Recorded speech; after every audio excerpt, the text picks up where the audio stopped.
Under the low, warm sun of a Midwestern spring afternoon, Melissa Reeves parked her battered pickup in the driveway of her new home. Though new was hardly the right word. The house was modest, with peeling paint along the shutters and a cracked concrete path leading to the porch, but it had a kind of dignity to it that made her heart settle each time she looked at it. She had moved in just 4 months ago, eager for a change that would stick, a reset that didn't just look like progress but felt like it. After years spent navigating the aftermath of her husband's death, then working 3 jobs to keep her life from collapsing inward, this place was the first thing she could call her own without borrowing from anyone. No banks, no favors. Just her name on the deed and her dog, Piper, leaning his broad head out the passenger window like he owned the street. The house was tucked at the edge of a curved cul-de-sac in a sleepy development whose main claim to fame was its so-called residential harmony. That phrase had been stamped across the pamphlets she'd seen at the township clerk's office, and she remembered scoffing under her breath. Harmony didn't come from pamphlets or signage. It came from people who minded their business and didn't spend their days counting how many inches someone's trash can stuck out from the curb. But apparently, someone had decided that this neighborhood needed watching, and that's where the problems began. Melissa had no illusions about fitting in. Her truck was too loud, her jeans too worn, her presence too quiet and self-contained for the likes of these women who walked every morning in pairs, their identical fleece vests zipped up to their soft throats as they stared, then smiled a little too late when she passed. Still, she kept to herself, as she always had. She trimmed her hedges, swept her porch, and brought in her mail without looking too long at the cluster of women who gathered near the community mailbox, whispering like teenagers at recess. Her dog, Piper, was the only creature she talked to out loud most days, and he didn't mind her silences. A massive rescue mastiff with a heart bigger than his head, he had been skittish at first, a little too eager to hide from loud noises, but Melissa had worked with him patiently, training with kindness and unshakable calm. He followed her everywhere now, always alert to her cues, loyal to the bone. He wasn't aggressive, not by any professional standard, but he barked when someone stood too close to the fence for too long, and that was apparently enough to make him the talk of the street. The trouble had started small, at least small enough to ignore. First, a note taped to her mailbox. "Please keep your dog quiet. Some of us enjoy the mornings." The handwriting was overly neat, looped and underlined, anonymous. Melissa tossed it. Then came the little stares, the offhand remarks when she passed in the driveway. "Big dog for such a small woman," or "Hope he doesn't mistake kids for squirrels." She didn't answer them. She had long since learned the value of silence. It unsettled people more than any confrontation could. But one neighbor stood out among the rest, and not in the way one would hope. Karen Westbrook was everything Melissa had come to resent in a certain kind of woman. Large, loud, and convinced of her moral superiority, with a permanent expression of forced tolerance layered over contempt. She carried clipboards unironically, often seen photographing other people's front lawns or peering over fences with narrowed eyes, as if she had been personally appointed by some god of suburbia to guard the sanctity of yard edges and weed control. Karen had introduced herself the day after Melissa moved in, waddling across the street in a sweat-slicked tracksuit, her lipstick bleeding slightly at the edges, her smile fixed but hollow. "Welcome to Birch Hollow," she had chirped. "We're a tight-knit little place. Keep things clean, keep things peaceful. That's our motto." Her eyes flicked past Melissa to the truck, then to the dog, who sat quietly behind the screen door. "And we do like our dogs to be seen, not heard." Melissa had said nothing, only nodded. The warning was clear, even if wrapped in sweetness. After that, Karen seemed to make it her personal mission to monitor everything Melissa did. When Piper barked at a delivery truck, once for all of 10 seconds, Karen sent another note, this time with an HOA letterhead, though no signature. When Melissa set out a small compost barrel near her garden, it disappeared 2 days later. When she replaced her old porch light with a slightly different model, she received a printed reminder of fixture uniformity regulations slipped under her doormat. Melissa was no fool. She knew the woman was trying to push her, needle her, hoping for a confrontation that Melissa had no intention of giving. Until the morning, it all changed. It was just past 7. Melissa was out back, tending to the small patch of vegetables she'd started, kneeling in the soft soil with gloves coated in damp earth, when Piper let out a short, sharp bark from the other side of the fence. It wasn't his usual warning. It was clipped, anxious. She stood and walked toward the noise, calling his name softly, and then froze. Through the narrow vertical gap between 2 fence boards, she saw Karen, stocky, flushed, standing too close, one thick hand gripping a small canister. A sudden hiss of pressurized air snapped through the slats, and then Piper yelped, the sound cut off by a dry, ragged cough. Melissa ran to him. His eyes were clenched shut, foam flecking his muzzle, his breathing ragged. She dropped to her knees, calling his name, her hands trembling as she pulled him back from the fence line. Behind her, Karen's voice rang out, haughty and triumphant. Maybe now he'll learn not to threaten people. Melissa didn't remember rising. She didn't remember what she screamed, if she screamed at all. She only remembered scooping Piper's massive weight into her arms, hauling him inside, and grabbing her keys with a strength that didn't feel like hers. The vet said it was pepper spray, commercial grade.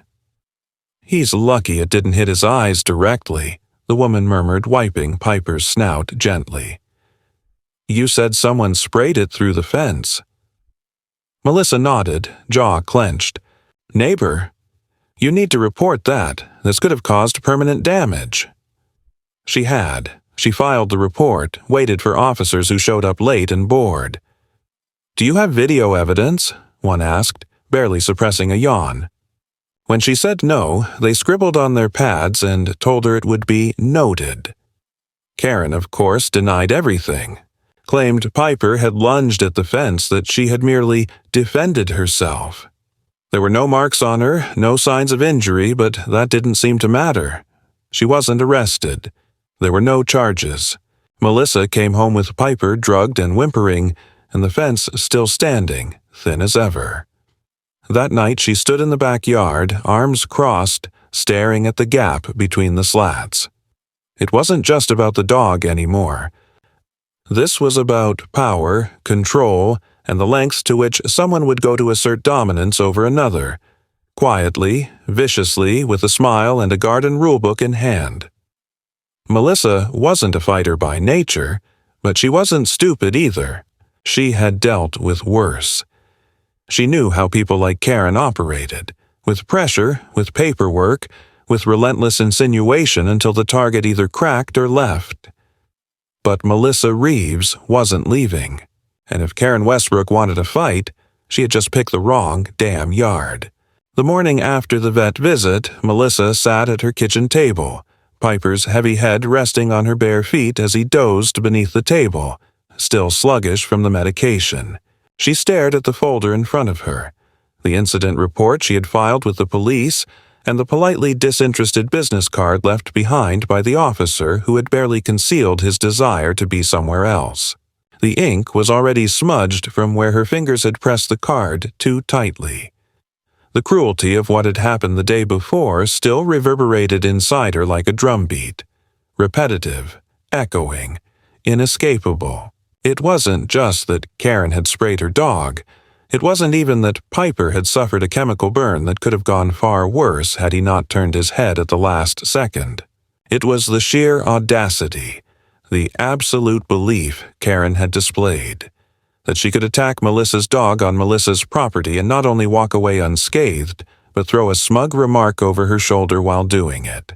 That conviction that she was untouchable, invincible even, sat like a cold weight on Melissa's chest. She had seen that type before, in the city council meetings and boardrooms where her late husband once fought to get proper fire equipment funded, It was the same arrogance worn like armor by people who believed systems would always protect them, the ones who knew how to hide behind bureaucracy, who manipulated the rules they were supposed to uphold. Melissa wasn't a confrontational person, but she also wasn't foolish enough to let a threat go unchallenged. That morning, after making sure Piper was resting comfortably, she showered, dressed in jeans and boots, and took her file to the local administrative office. She stood in line under flickering fluorescent lights, the kind that buzzed faintly above worn linoleum and community bulletin boards littered with church bake sales and self-defense flyers. When her number was called, she approached the front desk and calmly requested a copy of the neighborhood governance policies. The woman behind the counter handed over a thick packet with a bland smile. "You just moved to Birch Hollow, right? People either love it or learn the hard way," she said, almost like a warning hidden inside a greeting. Melissa nodded once, tucked the documents under her arm, and left without a word. At home, she read every single page. The bylaws were dense with contradictions, clauses buried beneath formal language that gave just enough room for manipulation. She wasn't surprised to see provisions about noise complaints, animal behavior, and aesthetic uniformity. The same language Karen had used when she left her earlier notes. But what caught her attention were the sections on enforcement. According to the rules, the board had authority to issue formal warnings, initiate fines, and request corrections of violations.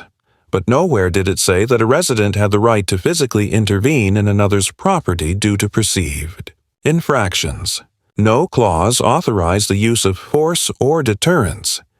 It didn't take a law degree to know that what Karen had done was illegal, regardless of whether or not the officers had felt like acting on it.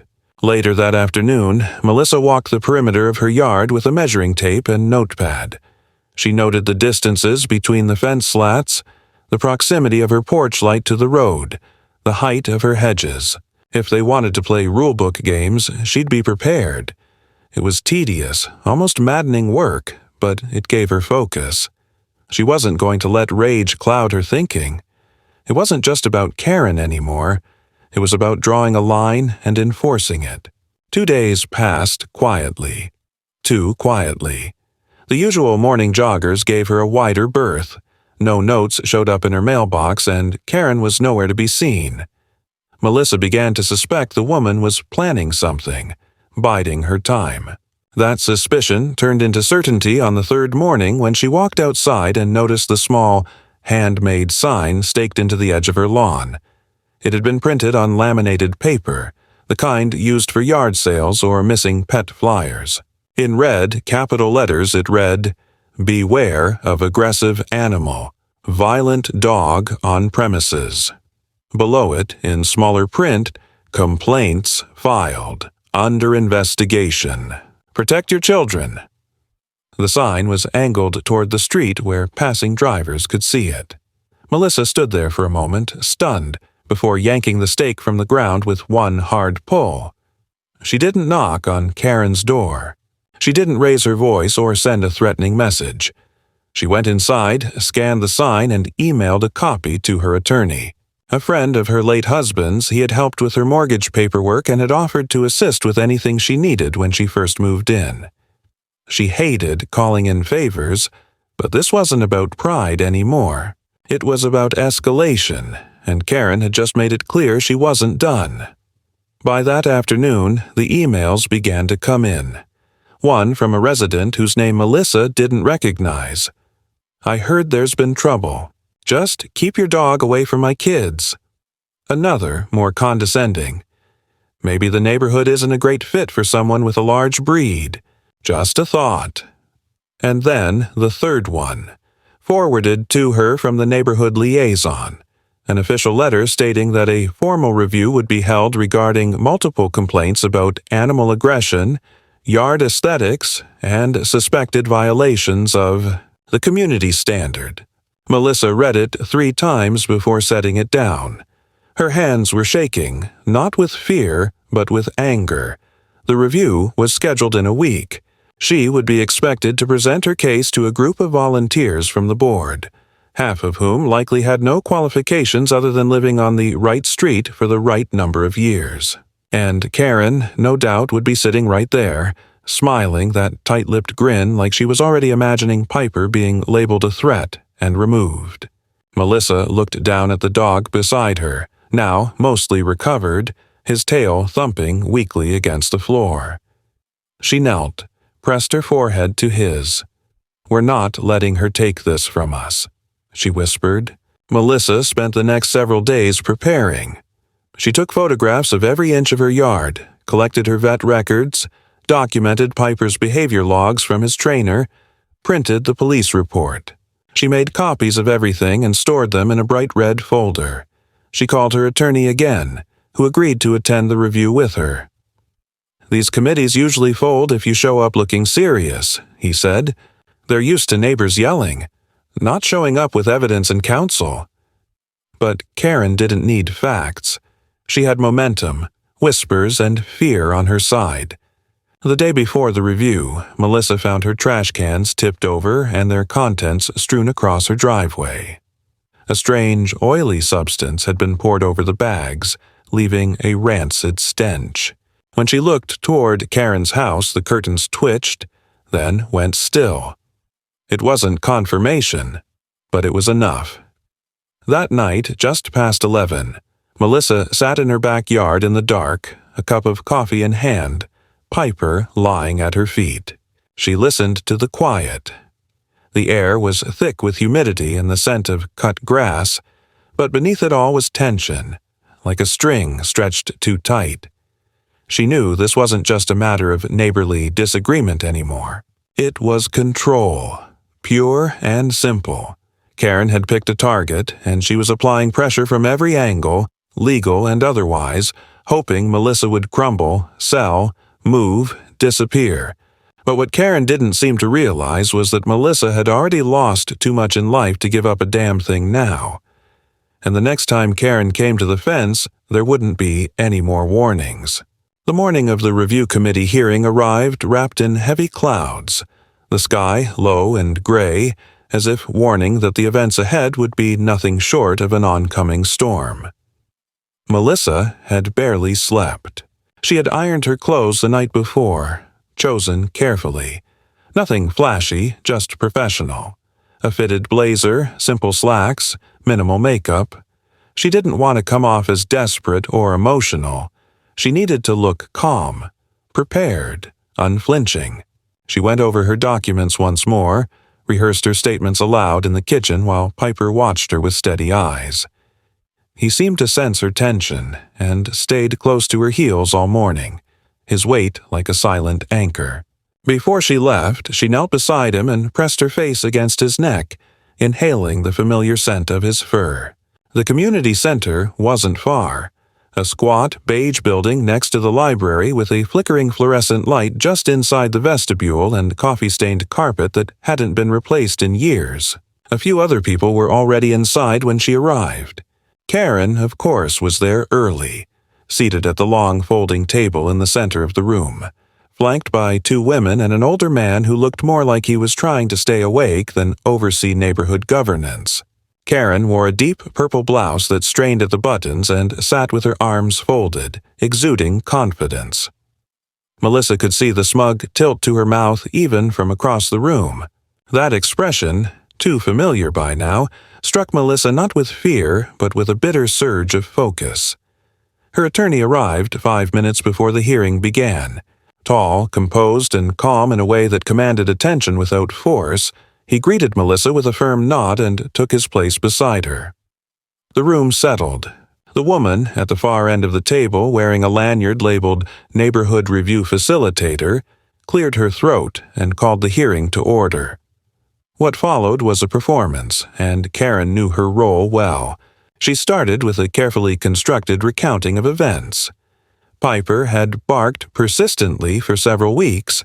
She had attempted to speak with Melissa about the noise. The dog had displayed threatening behavior through the fence. She had acted out of concern for her safety after repeated provocations. There was no mention of the pepper spray, only vague references to a necessary self-defense action that she said she regretted but had no choice in taking. She painted herself as a victim, a woman under siege in her own peaceful neighborhood by an unpredictable animal and an uncooperative owner.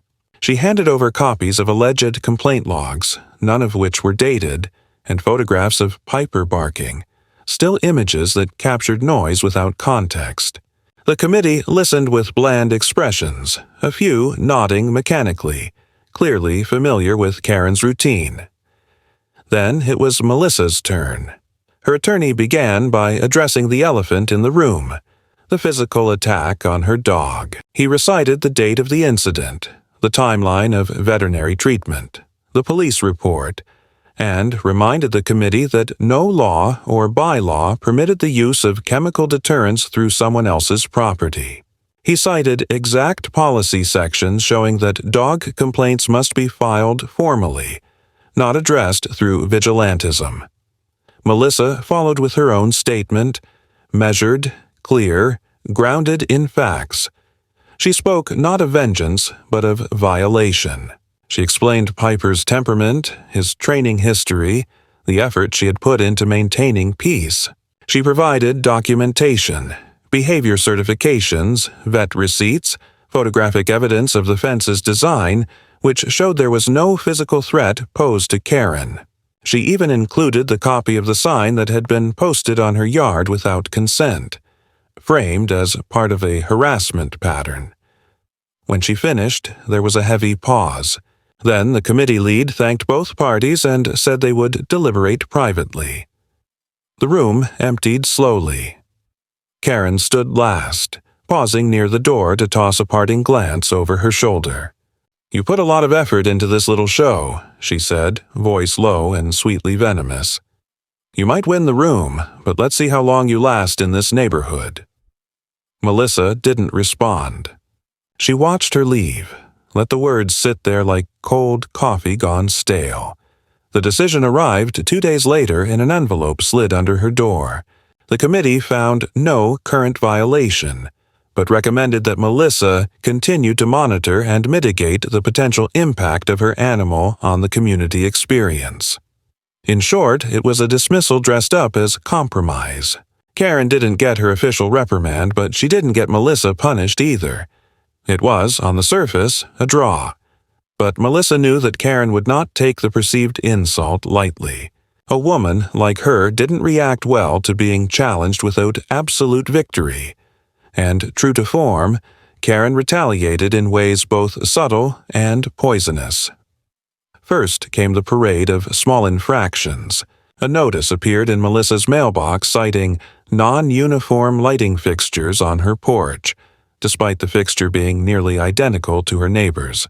Then it was a complaint about her trash bins being too close to the sidewalk, though the position hadn't changed in weeks. She received a warning for overgrowth in the backyard hedge, a bush that had been neatly trimmed just days earlier. Each complaint came from a different resident, each worded differently, but Melissa saw the fingerprints behind them. Karen was rallying her inner circle, a rotating carousel of quiet enforcers eager to curry favor or avoid becoming the next target. Melissa responded to each with receipts, photos, and dated documentation. She began saving every notice, logging every phone call, and keeping copies of every response she sent. She wasn't fighting back with emotion. She was building a case. Her attorney advised patience, saying that if a pattern of harassment could be established and documented thoroughly, legal options might open up. But it wasn't just paper attacks. One evening, Melissa returned home to find deep gouges along the driver's side of her truck, long, deliberate scratches that stretched the entire length of the doors. She called the police, filed another report, and requested they review footage from the traffic camera at the entrance to the cul-de-sac. But the officer on duty told her the cameras weren't active after dusk unless a prior incident had occurred. No one saw anything, no one heard anything, and no one admitted to knowing who might have done it. Karen, when Melissa passed her house the next morning, was watering her front lawn. She smiled brightly and waved. "Hope your night wasn't too eventful," she chirped. That was the moment something inside Melissa began to shift. The idea that she could keep playing defense, that logic and facts and procedure would be enough to protect her, began to fracture. The realization that she was dealing not with conflict but with escalation, that Karen had moved from rules to revenge, landed with an almost physical weight. The scratches on her truck weren't just vandalism, they were a message. Later that week, Melissa noticed her motion sensor lights flickering oddly. Not consistently, not like an electrical issue, but once. Then nothing. Then again the next night. A single flash around 2 a.m., then darkness. She checked the wiring, the timers, replaced bulbs. The flickers continued. So she did what any rational person would do. She bought a small battery-operated camera. Nothing fancy, just enough to watch the yard from the window and record movement overnight. The next morning, she watched the footage. At 1:58 a.m., a figure appeared at the edge of her property. They didn't cross the fence. They didn't touch anything. They stood there, just stood, unmoving, for nearly 3 full minutes before turning and walking away.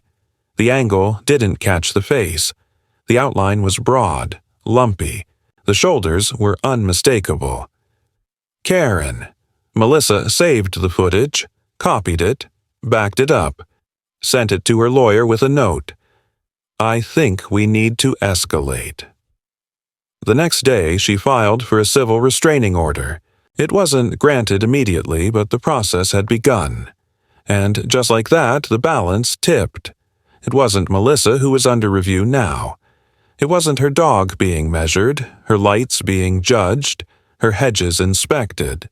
Karen had crossed into the open, and once a bully moved into the light, they either doubled down or collapsed. Melissa had no intention of backing down. And from the look in Karen's eyes the next time they passed on the sidewalk, neither did she. The days following the restraining order filing were marked by a peculiar quiet, the kind that never felt peaceful but instead stirred unease like the sudden stillness before a tornado drops from the sky. Melissa noticed the change immediately. The usual passive-aggressive notices stopped. No more letters appeared in her mailbox. No more warnings left under the doormat. The shadows across her driveway remained untouched, and her trash bins stood undisturbed.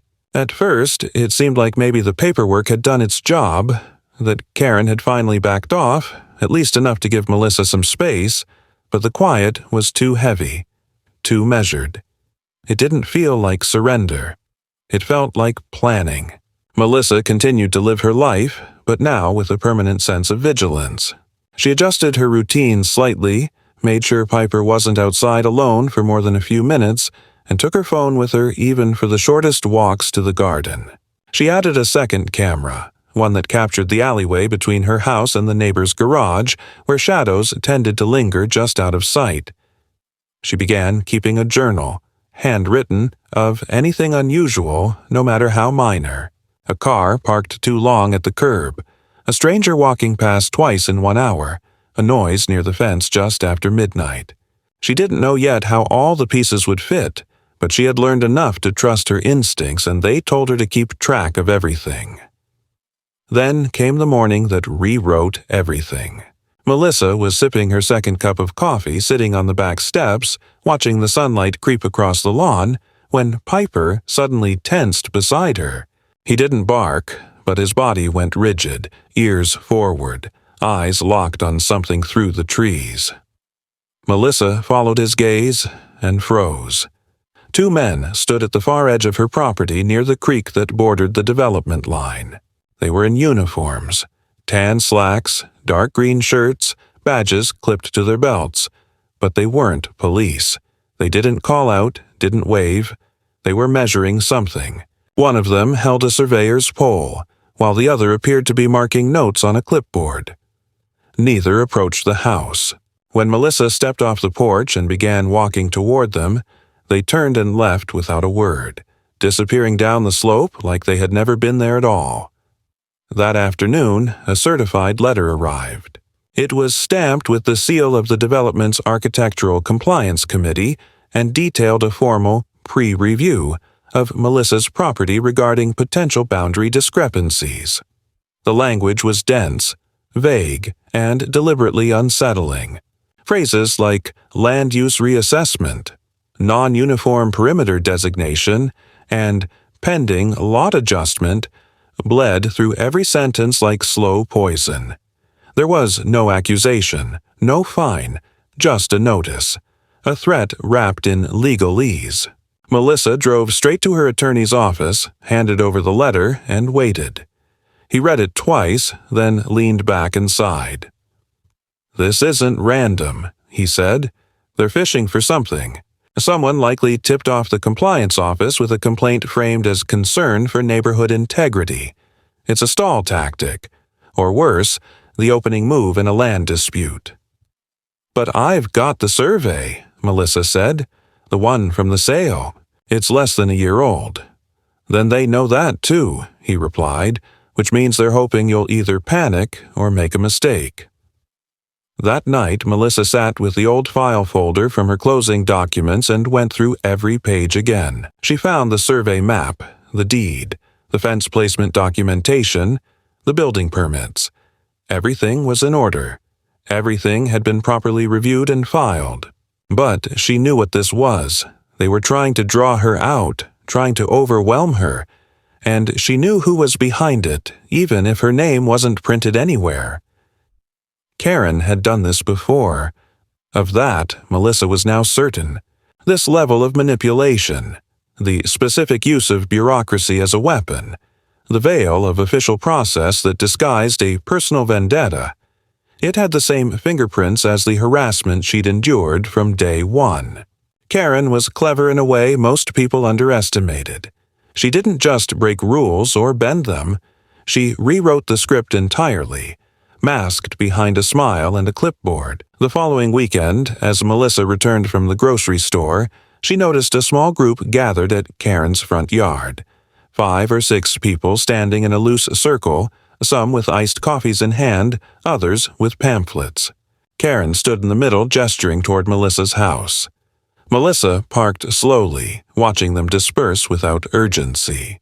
As she stepped out of her car, one of the men from the group, middle-aged, unfamiliar, gave her a once-over and muttered, "Better start packing early." It wasn't even meant as a threat. It sounded like advice. The next morning, a yellow ribbon had been tied to her mailbox.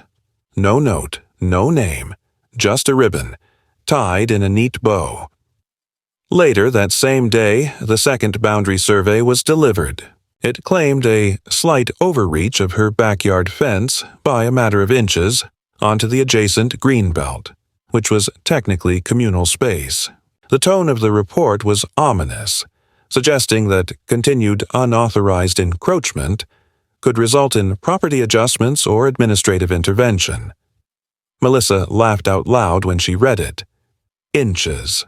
After months of abuse, harassment, and veiled threats, they had turned to measuring inches of grass. That night, she sat on the back porch with a flashlight and a measuring tape, Piper resting against her leg. She measured the same fence line she had walked a dozen times before. The tape confirmed what she already knew. The original survey had been accurate. The fence was within legal bounds. But facts had never been the point. The point was pressure. The point was wear down. Death by paperwork. Melissa returned inside, went to her file cabinet and began assembling a new binder. She labeled it in bold letters. Counteraction. Inside, she placed every document, every complaint, every photo, every copy of email and official response. She included the original survey, the permit approvals, the letter about the ribbon, and a printed screenshot of the men measuring near the creek. It was evidence, yes, but more than that, it was armor. 2 days later, she received a call from her attorney. "There's been another notice," he said. "Not from the neighborhood, from the city. They're opening a review of lot line compliance for your entire block." Melissa didn't speak. "They're not just after you now," he added. They're weaponizing the process, and I think this is the point where we stop playing defense." That night, Melissa stood in her kitchen, looking out through the dark window into her backyard. The security lights glowed faintly, illuminating the fence, the garden, the place where her life had finally begun to feel stable again. She thought of how far she had come, how this was no longer just a neighbor dispute. This was a campaign, a coordinated, patient attempt to force her out, not by confrontation, but by exhaustion. But Karen had made one mistake. She thought Melissa had limits. Melissa wasn't tired. She was just getting started. The city's review process began in silence, as most bureaucratic operations do, without warning sirens or flashing lights, just a sequence of impersonal letters printed on thick paper, full of stiff language and intentionally ambiguous wording. Melissa received hers on a Thursday morning, tucked into her mailbox between an overdue utilities flyer and a community newsletter that featured a recipe for apple cobbler beneath a photo of Karen's face. The envelope was larger than the standard size, a subtle hint of its intent to overwhelm, and inside was a notice of participation in a routine compliance verification, part of a citywide initiative to evaluate boundary lines, lot setbacks, and any unpermitted fixtures constructed after occupancy. It was described as non-invasive, purely observational, and yet the third paragraph noted that non-compliance may result in fines, citations, or enforced correction. The timing, of course, was no coincidence. The notice was dated 3 days after the neighborhood boundary dispute had been filed. By whom, Melissa didn't need to guess. It was the same pattern repeating with greater force: an anonymous complaint, a formal mechanism triggered, and a cascade of consequences engineered to bury her under red tape. What startled Melissa more than the city's involvement was the speed with which it escalated. That very afternoon, she spotted a white utility van idling at the edge of her driveway, its side emblazoned with the municipal emblem. 2 men exited, one with a clipboard, the other with a laser scanner. They didn't knock. They simply walked the perimeter of her yard, making marks on the sidewalk with blue chalk and snapping photos. When Melissa approached and politely asked for clarification, the man with the clipboard replied without looking up. "Routine verification, ma'am. Just making sure everything lines up. No cause for concern." Then they got back into the van and drove away. The chalk marks remained, vague symbols that made her property feel like a crime scene. That evening, Melissa sat across from her attorney at his office. The binder she had assembled opened between them like a war map. He flipped through it slowly, nodding with each new section: photos, notices, legal language highlighted and annotated. "She's not just harassing you anymore," he said finally. "She's expanding the battlefield. It's strategic, calculated, and it's designed to make you leave before you break." Melissa nodded, already past the point of fear. She wasn't rattled anymore. She was furious. "We can preempt the next move," her attorney said. "We file a formal petition for administrative abuse. We submit evidence of selective enforcement, retaliatory escalation, and neighbor intimidation. The city may not want to intervene directly, but they'll want distance from what's happening here. And if we draw enough attention from their risk mitigation department, we might trigger an oversight review. That's pressure she won't expect." But pressure has a way of pushing both sides into action, and Karen responded faster than anyone anticipated. 2 days later, Melissa awoke to find her garden beds overturned. Not just damaged, but dismantled. Her tomato cages had been ripped from the soil and tossed across the yard. The wooden frames of the raised beds were broken at the corners, and several of her herbs had been dug up and left in piles of drying roots. The damage wasn't random. It was deliberate, surgical. No other part of the yard had been touched. The fence remained intact. The back gate was still closed. It had been done quietly, surgically, and with the clear intention to send a message. This is what happens when you keep resisting.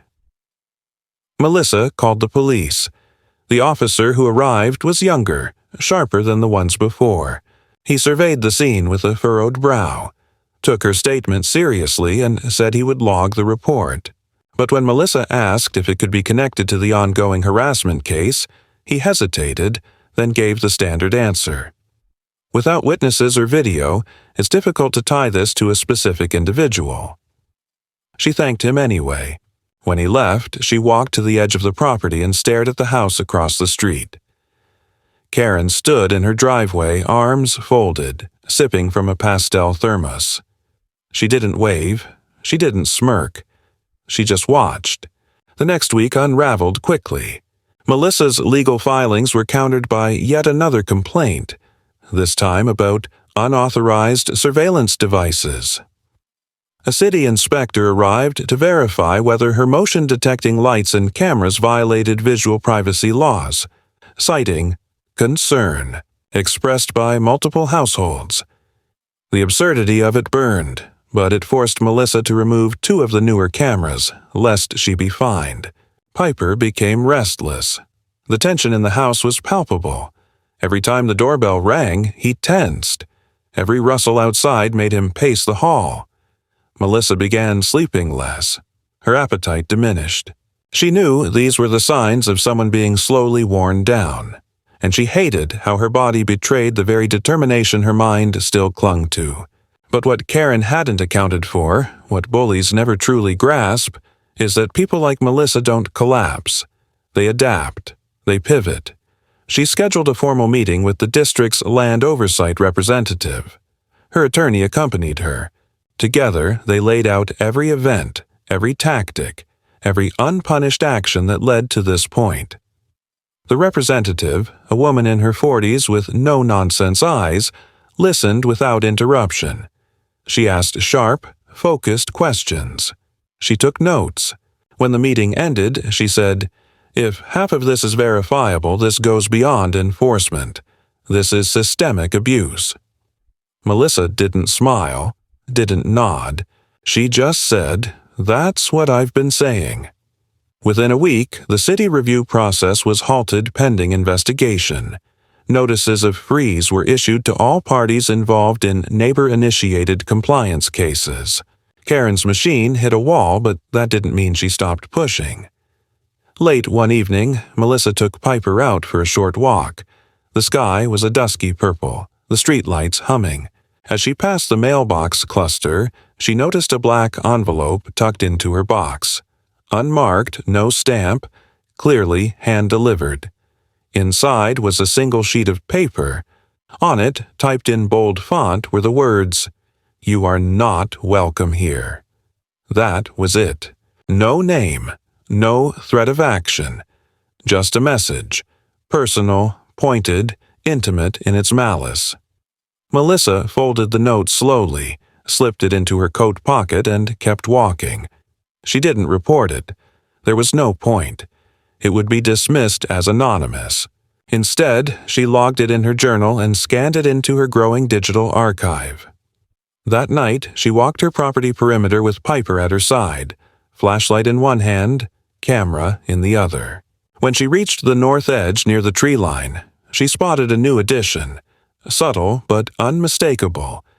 Someone had hammered a nail into her fence post and hung a rusted old dog collar from it, as if to say, "This is what happens to bad dogs." Melissa stared at it for a long time, her heart pounding, not with fear, but with fury. She removed the collar carefully and placed it in a Ziploc bag. Her attorney would know what to do with it. The final push came not through the fence, not through official letters, but through her own mailbox. A printed notice, thick and weighty, claiming that Piper had been officially categorized as a potentially hazardous domestic animal due to a list of alleged incidents. All fabricated, of course. No dates matched her records. No witnesses were listed, but the document bore an official seal, which meant that Karen had finally convinced someone inside the city's animal control to open a file. The implication was clear. One more incident, one more complaint, and Piper could be seized. Melissa didn't cry. She didn't panic. She called her attorney. They filed an immediate motion to challenge the report. They demanded records, timelines, original complaint forms. They looped in the oversight rep. They brought in a private investigator, not to follow Karen, but to examine her patterns, to verify whether this campaign extended beyond Melissa, whether other former residents had been quietly driven out. Within a week, they found 2 who were willing to talk. One had moved across town, the other out of state. Both had experienced what Melissa had: boundary disputes, anonymous complaints, damage without consequence. This was no longer a neighbor war. This was precedent. And Karen's name was about to become a liability. The morning of the hearing arrived beneath a low slate sky, the kind that threatened rain but never committed, as if even the weather wanted to watch and wait. Melissa stood in front of her bathroom mirror, adjusting the collar of her blazer, her hands steady despite the storm of thoughts pressing behind her eyes.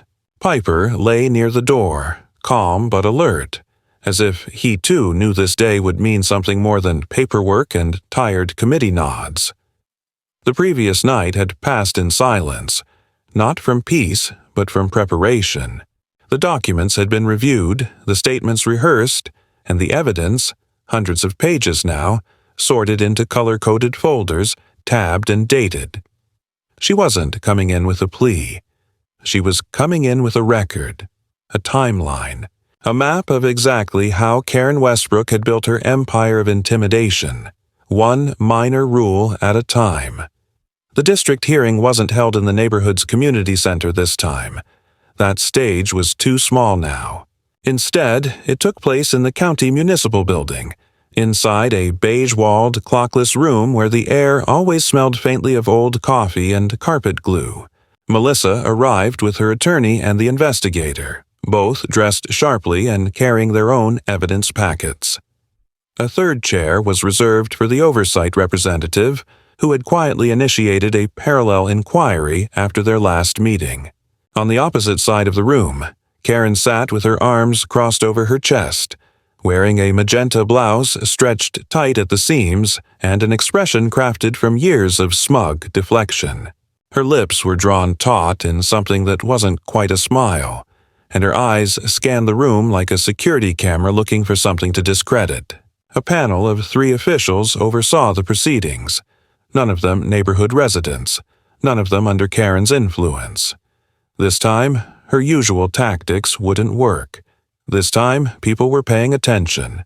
Melissa let her attorney speak first, opening with the core argument, a pattern of retaliatory action carried out through misused regulation, supported by fabricated or uncorroborated complaints, all directed by one individual with a long history of controlling community decisions through intimidation and manufactured consensus.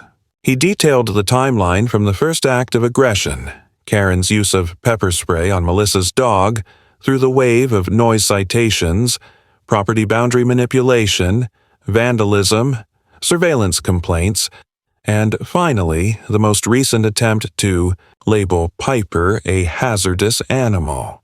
For each event, he presented documents, witness accounts, timestamps, and photos. Each claim was methodically dismantled, each lie quietly cornered by fact. Then the investigator spoke. He had traced 2 other former residents who had quietly sold their homes after similarly staged compliance violations.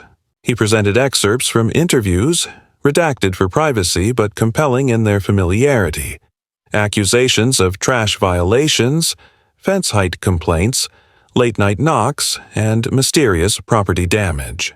In both cases, the common thread had been Karen Westbrook, acting under various pretexts and using her status within the residential governance board as leverage. Karen shifted in her seat, her face stiffening with each passing minute. Her attorney, a portly man who had barely skimmed the files, muttered objections now and then, but most were overruled. When it came time for Karen's defense, she stood, cleared her throat, and spoke in a voice that aimed for dignity but cracked under pressure. She painted herself as a guardian of order, someone who simply wanted to maintain standards and ensure safety in a neighborhood that was at risk of slipping into chaos without proper enforcement. She denied directing harassment, denied organizing complaints, and denied authoring the anonymous letters. When pressed about the dog collar nailed to Melissa's fence, she scoffed and claimed it could have been anyone's cruel idea.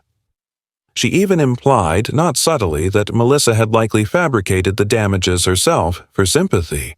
The oversight rep broke her silence then. She calmly produced the chain of electronic communications recovered from the community complaint portal. Multiple user submissions originated from the same IP address registered to Karen's home. The usernames varied, but the metadata was identical. Karen's expression fractured in the middle. A twitch in her left eye, a twitch of disbelief that someone had actually followed the trail. The room went still. The panel adjourned for deliberation. It took less than half an hour. When they returned, their statement was brief. The evidence presented demonstrated a clear, sustained pattern of abuse of process and personal harassment, not only toward Melissa Reeves, but potentially toward other residents. Karen Westbrook's status on any governance board was to be suspended indefinitely, pending a broader investigation into misuse of procedural authority. All open cases connected to her reports were to be frozen. The animal control complaint against Piper was formally dismissed. Furthermore, the city was issuing a formal caution to Karen regarding her conduct, with the warning that further substantiated harassment would result in civil action.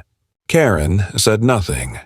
She stood, her chair scraping loudly against the floor, and walked out of the room without a single glance back. Melissa remained seated for a moment longer, hands still folded neatly in her lap. She didn't smile. She didn't exhale dramatically or make a quip. She simply stood, gathered her folder, and walked out into the daylight that had finally broken through the clouds. But the story didn't end in that room. The next days saw a noticeable shift in the neighborhood. People who had once avoided eye contact now offered small nods or awkward greetings. A few approached Melissa quietly, offering hesitant support or subtle apologies for not speaking sooner. Karen's house, once a hub of manufactured authority, seemed to shrink. Her yard went untrimmed. Her car disappeared for days at a time. And though she hadn't technically been banned, she stopped appearing at the mailbox, the sidewalks, the community meetings. Her power hadn't just been curbed. It had been dragged out into the light, piece by piece, until even her allies turned away. One morning, about a week after the hearing, Melissa woke to find a strange silence in her backyard. Not a tense one, but something clearer. Piper sat in the grass, tail flicking slowly, eyes scanning but relaxed. Melissa walked the yard, her steps deliberate. Everything was where it should be. No notes, no broken glass, no shadow figures. She knelt beside the garden bed she had rebuilt and pressed her palm into the soil. Later that afternoon, she received a message from the oversight rep. The city was launching a broader review of neighborhood associations across the district, using Melissa's case as a template. Not just to address her situation, but to understand how often these structures were being used as weapons. Melissa didn't reply immediately. She read the message twice, then stared out the window for a long time. When she finally answered, it was with a single line. "Let me know how I can help." The weeks that followed the hearing moved with a quiet intensity, not unlike the settling of earth after a long, heavy storm. The air in the neighborhood felt different. Lighter, yes, but also tentative, as if everyone was still waiting to see what might happen next. Melissa felt it most during the early mornings when the streets were quiet and the dew still clung to the grass. Her walks with Piper became longer, slower. People she had passed in silence for months now offered soft nods or brief, almost apologetic greetings. No one brought up the hearing, but she could feel its echo in every sideways glance, every carefully phrased comment. She wasn't an outsider anymore, but she wasn't quite embraced either. She had become something else, a line that others now understood not to cross. Karen's house, once the silent command post of the entire block, stood quiet and still. Her car was parked irregularly now, sometimes gone for days, and her lawn, once obsessively trimmed, had grown into a patchwork of yellowing grass and weeds. The mailbox remained untouched for nearly a week. Rumors floated without roots. Whispers that she was facing an internal audit, that her name had appeared in other neighborhood complaints outside their community, that the city had placed a hold on her participation in any property management initiatives for the foreseeable future. Melissa didn't listen. She didn't need to. The truth had already played out where it mattered.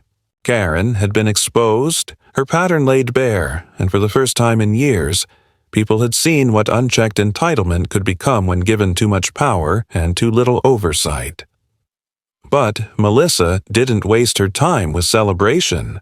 She focused instead on rebuilding. The damage to her garden was slowly undone.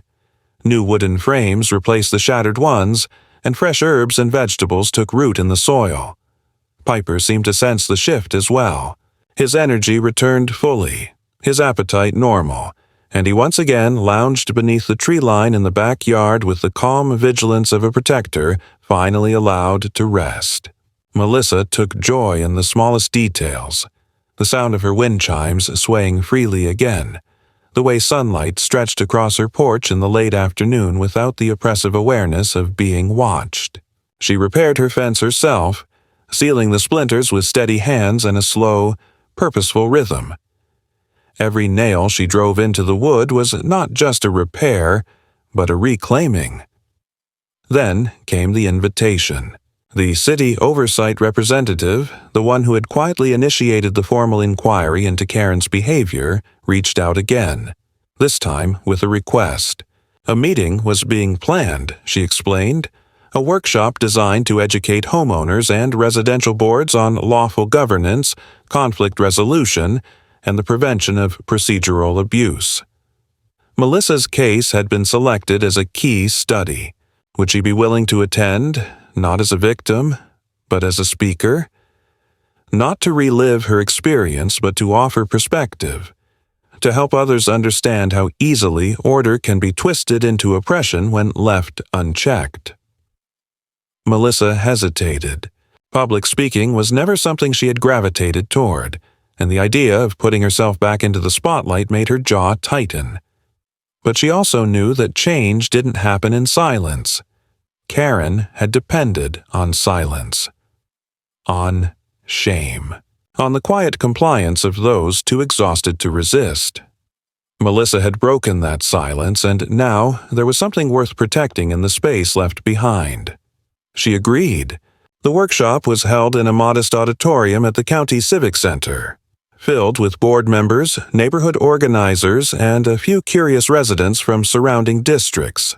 Melissa stood before them, not nervous but steady, and told her story not with dramatics or bitterness, but with precision.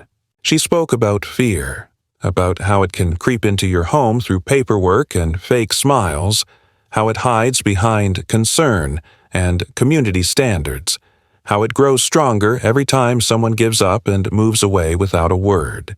She didn't name Karen. She didn't have to. The story stood on its own. When she finished, there was no applause, just silence. Not the kind that follows boredom, but the kind that fills a room when something real has been laid bare. The oversight rep nodded at her from the back row, and Melissa knew she had done something necessary. In the months that followed, changes rippled outward. Policy reviews were initiated in several neighborhood organizations. New regulations were drafted to limit the unchecked authority of residential board figures. Anonymous complaints began requiring formal verification. Melissa watched from the sidelines, not as a crusader, but as someone who had simply refused to be pushed. Life began to feel normal again, though that word carried new weight now. Normal wasn't the absence of conflict. It was the presence of boundaries. Clear, respected, and protected. Melissa planted wildflowers along her fence line that spring. They weren't regulation approved, and they didn't match the development's preferred aesthetic. But no one complained. No one dared. One quiet Sunday evening, as the last of the light dipped below the treetops and the streetlights began their hum, Melissa sat on her porch with Piper's head resting against her knee. A car she didn't recognize drove past slowly, then turned the corner and disappeared. She didn't flinch. She didn't move. She just sat there, steady, quiet, unbroken. This was her home, and no one was ever going to take it from her again.